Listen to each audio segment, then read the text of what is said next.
আমাদের দেশের অনেকেই বাল্যবিবাহের কুফলগুলো সম্পর্কে জানে না।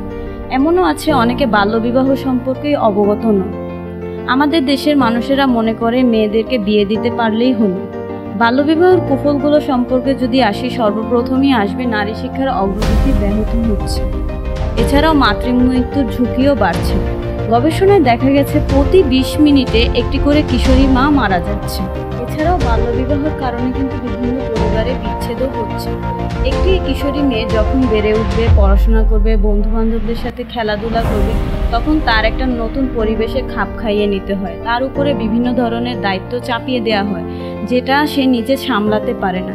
একটি শিশু যে নিজে যখন বেড়ে উঠবে, তখন তাকে একটা পরিবার সামলাতে দেয়া এবং দেখা যায় অল্প বয়সে গর্ভধারণ করা, সে কিভাবে পারবে? সে তো অপরিপক্ক, তার জরায়ু বা সে নিজে শারীরিকভাবেই শিশু, সে কীভাবে আরেকটি শিশুকে নিজের ভিতরে ধারণ করবে এবং জন্ম দেবে? এর কারণে দেখা যায় বাংলাদেশের অনেক কিশোরী মা প্রতিবন্ধী শিশু জন্ম দিচ্ছে এবং দেখা যায় মৃত শিশুরও জন্ম দিচ্ছে। বাল্যবিবাহ যেমন একটি কিশোরীর জন্য ব্যক্তিগত সমস্যা, এটি আমাদের জন্য একটি সামাজিক ও রাষ্ট্রীয় সমস্যাও বটে।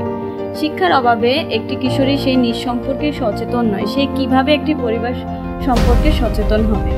তোমরা জানো কি, বিশ্ব জনসংখ্যা পরিস্থিতি 2023-এর রিপোর্ট অনুযায়ী 2006 থেকে 2022 পর্যন্ত 18 বছর বা তার নিচে 51% কিশোরীদের বিয়ে হয়ে যাচ্ছে এবং বাংলাদেশে 15 বছর বা তার নিচে 27% কিশোরীদের বিয়ে হচ্ছে।